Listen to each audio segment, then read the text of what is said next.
നിങ്ങളുടെ ഇഷ്ട പരമ്പരകൾ എക്സ്ക്ലൂസീവായി സൺ നെക്സ്റ്റ് ആപ്പിലൂടെ തികച്ചും ഫ്രീ ആയി ഇപ്പോഴേ ആപ്പ് ഡൗൺലോഡ് ചെയ്യൂ. ഇനി ആരോടും അവരിങ്ങനൊരു ക്രൂരത കാണിക്കരുത്. ടെസ്റ്റ് റിസൾട്ട് കൂടി വന്നാൽ നമുക്ക് വീട്ടിലേക്ക് പോവാം. വീട്ടിൽ എല്ലാവരും കാത്തിരിക്കുന്നുണ്ട്. അങ്കിളിനോടും ആന്റിയോടും വിളിച്ചു പറഞ്ഞോ? അച്ഛനോട് പറഞ്ഞു. അമ്മയോട് അച്ഛൻ പറഞ്ഞോളൂ. ഞാൻ പോയി റിസൾട്ട് വാങ്ങിയിട്ട് വരാം.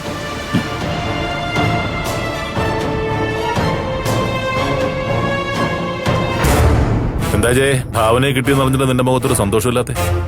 ഭാവനയെ ഞാനെന്തോ ചെയ്തു എന്നാണല്ലോ ഗായത്രി ഇവിടെ വന്ന് പറഞ്ഞേ. ഇപ്പൊ ഭാവന എവിടെ നിന്ന് വന്നു? ആ, ഇത് തന്നെ എനിക്കും ചോദിക്കാനുള്ളേ. ഗായത്രി ഇവിടെ ഒന്ന് സംസാരിച്ചു പോയ ഉടനെ ഭാവന അവർ വിടുകയും ചെയ്തു. ഇതെങ്ങനെ സംഭവിച്ചേ? എന്താ ദേവേട്ടാ, ദേവേട്ടനും ഗായത്രിയുടെ ഭാഗത്താണോ? ഞാൻ പ്രത്യേകിച്ച് ആരുടെയും ഭാഗത്തൊന്നുമല്ല. ഞാൻ ഇപ്പൊ പറഞ്ഞതുപോലെ തന്നെ ആയിരിക്കും ഗായത്രി ചിന്തിക്കുന്നേ. എങ്ങനെയായാലും ഭാവനയെ കിട്ടിയല്ലോ അങ്കിൾ. ഇനി ഭാവനയോട് തന്നെ ചോദിച്ചാൽ മതിയല്ലോ എന്താ സംഭവിച്ചെന്ന്. ഭാവനയുടെ സ്വഭാവം എല്ലാവർക്കും നല്ലതുപോലെ അറിയാവുന്നല്ലേ മോളെ. അതുകൊണ്ട് ഇവിടെ ഒരു പ്രശ്നം ഉണ്ടാകാതിരിക്കാനല്ലേ അവള് നോക്കൂ. അങ്കിള് പറഞ്ഞതെനിക്ക് മനസ്സിലായില്ല. മനസ്സിലാക്കാനായിട്ട് പ്രത്യേകിച്ച് ഒന്നുമില്ല മോളെ. ഉദാഹരണത്തിന്, ഞാനാണ് ഭാവനയെ കിഡ്നാപ്പ് ചെയ്തതെന്ന് കരുതുക. അവിടെ നിന്ന് ഭാവന രക്ഷപ്പെട്ടാലേ എന്റെ പേര് ഭാവന പറയുമെന്ന് മോക്ക് തോന്നുന്നുണ്ടോ?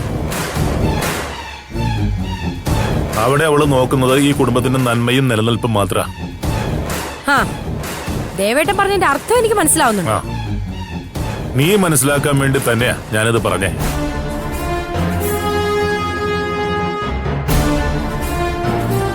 ഭാവന സൂര്യടുപ്പ് പറഞ്ഞെന്താണെന്നറിയോ? ഭാവനയെ കിഡ്നാപ്പ് ചെയ്തത് ആള് മാറി കിഡ്നാപ്പ് ചെയ്തതാണ്.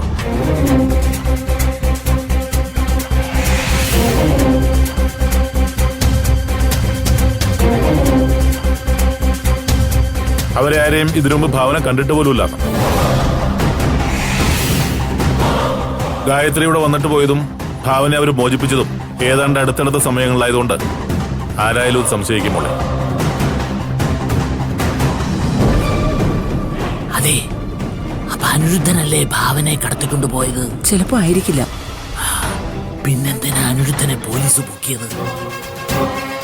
മനസ്സ, മോളുടെ അച്ഛനമ്മയും ജയ വീണ്ടും ഇവിടെ താമസിപ്പിച്ചത് എന്തുകൊണ്ടാണെന്ന് നമുക്കറിയാവോ? നിനക്കൊരാളുടെ സഹായം വേണമെന്നുള്ളതുകൊണ്ടാ. പക്ഷേ കിട്ടിയ അവസരം വീണ്ടും അവർ ഭാവനയെ ദ്രോഹിക്കാനാണ് ഉപയോഗിക്കുന്നതെങ്കിൽ ഇനി ഒരു നിമിഷം ഞാൻ അവരെ ഈ വീട്ടിൽ നിർത്തില്ല.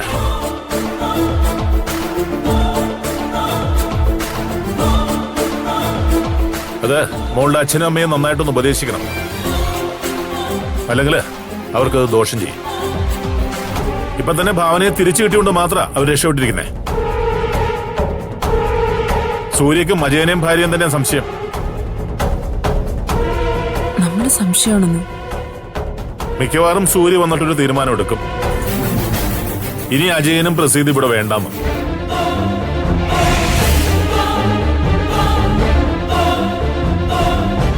ഈ കുടുംബത്തിന്റെ പ്രധാന ശത്രുവായ അനിരുദ്ധനോടൊപ്പം കൂട്ട ബിസിനസ് നടത്തുന്ന ഒരാളെ ആരെങ്കിലും ഇവിടെ താമസിപ്പിക്കോ? ഞാൻ പറഞ്ഞാലൊന്നും അച്ഛനും അമ്മയും കേൾക്കില്ല. ഇത് സൂര്യ തന്നെ കൈകാര്യം ചെയ്യുന്നതാ നല്ലത്. ഇവിടെ ഞാൻ കാരണോ ഭാവനയ്ക്കും കുടുംബത്തിനും ഓരോരോ പ്രശ്നങ്ങൾ വന്നുകൊണ്ടിരിക്കുന്നത്. അല്പം ബുദ്ധിമുട്ടിയാലും വേണ്ടില്ല. എന്റെ വയറ്റിലുള്ള കുഞ്ഞിനെ വേണ്ടാന്ന് വെച്ചാലോ എന്നാ ഞാനിപ്പോ ആലോചിക്കുന്നത്. എടി, നിനക്ക് വേറെ ഒന്നും പറയാനില്ലേ? ഇതിനു വേണ്ടിയാണ് നീ ഇത്രയും കഷ്ടപ്പെട്ടത്? ആന്റി, ഞാൻ പിന്നെ എന്താ പറയണ്ടേ? ആന്റി അതുകൂടെ പറ. മോളെ, നീ ഇപ്പൊ ആവശ്യമില്ലാത്ത കാര്യങ്ങളൊന്നും ചിന്തിക്കണ്ട. ഭാവനെ തിരിച്ചു കിട്ടിയല്ലോ. ഇനി ആരാ ഭാവനെ തട്ടിക്കൊണ്ട് പോയതെന്ന് അവര് കണ്ടുപിടിച്ചോളും. മോളെ, നീ നിന്റെ കാര്യം നോക്ക്. എന്തായാലും സൂര്യ വരട്ടെ. ഇവിടെ ചിലതൊക്കെ തീരുമാനിക്കാനുണ്ട്.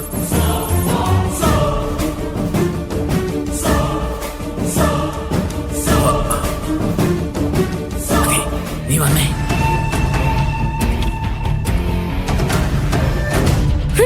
സൂര്യ എന്ത് തീരുമാനിക്കാൻ?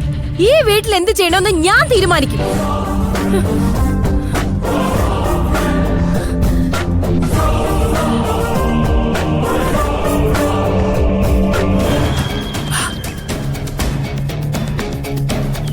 അതെ, നമ്മളെ ഇവിടുന്ന് പുറത്താക്കാനാ ഇവരുടെയൊക്കെ തീരുമാനം. ഇനി ഒരിക്കൽ കൂടി ഇവിടുന്ന് പുറത്തായ പിന്നെ ഇവിടെ തിരിച്ചു കയറാൻ പറ്റില്ല. നീ ധൈര്യമായിട്ടിരിക്കെ. അങ്ങനെ അത്ര പെട്ടെന്നൊന്നും നമ്മൾ പുറത്തു പോകത്തില്ല. ഇനി അനിരുദ്ധനുമായിട്ട് കൂട്ടു ബിസിനസ് ചെയ്യുന്നതിന്റെ പേരിലാണെങ്കിൽ എന്നേ സൂര്യ നമ്മളെ പുറത്താക്കണം. ഇവിടെ ഇപ്പൊ ഭാവനെ തിരിച്ചു കിട്ടിയ സ്ഥിതിക്ക് എല്ലാവരും ആകെ കൺഫ്യൂഷനില്ല. ആരാണ് ഭാവനെ തട്ടിക്കൊണ്ടു പോയതെന്നോ എങ്ങനെയാണ് ഭാവന രക്ഷപ്പെട്ടതെന്നോ ആർക്കും അറിയത്തില്ല. എന്തായാലും അനിരുദ്ധനാവാൻ സാധ്യതയില്ല. ഒന്നുകിൽ അനിരുദ്ധൻ ഏർപ്പെടുത്തിയ ആരെങ്കിലും ആവാം, അല്ലെങ്കിൽ നമ്മൾ ചിന്തിക്കുന്നതിനും അപ്പുറം ഭാവനയുടെ നാശം ആഗ്രഹിക്കുന്ന ആരോ ഉണ്ട്. ചിലപ്പോ നമ്മളെയൊക്കെ വിഡ്ഢികളാക്കിക്കൊണ്ട് ജയ തന്നെ ആയിരിക്കും ചേട്ടാ ചെയ്തത്. അവളെ വിശ്വസിച്ചൂടാ. ഭാവനയോട് അത്രമാത്രം പകയുണ്ടായിരുന്നവളാ അവള്. അതൊക്കെ മുമ്പല്ലേ. ഇപ്പൊ അത്രയ്ക്ക് അങ്ങോട്ട് പകയും വെറുപ്പൊന്നുമില്ല. ഉണ്ടെങ്കിൽ അത് നമ്മളോട് പറയില്ലേ? അതിനി ഭാവന മനഃപൂർവ്വം മാറുന്നതായിരിക്കും.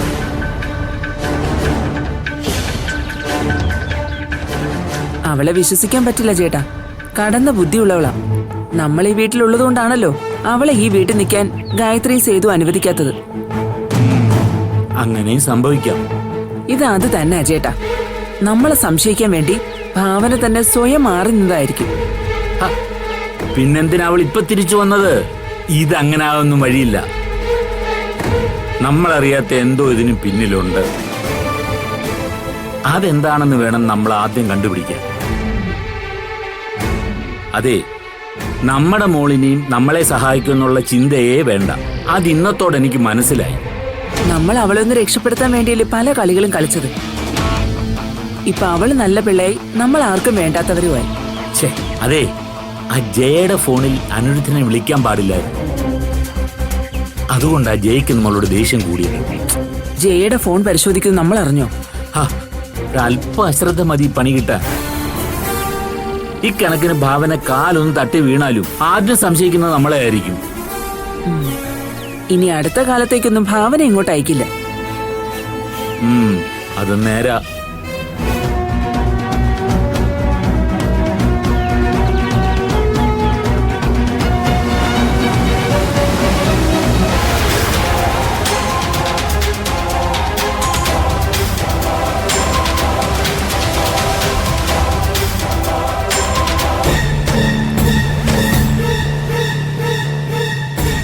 ഭാവനെ നമ്മൾ വിട്ടത് അബദ്ധമായി പോയെന്ന് തോന്നുന്നു മഹിയേട്ട.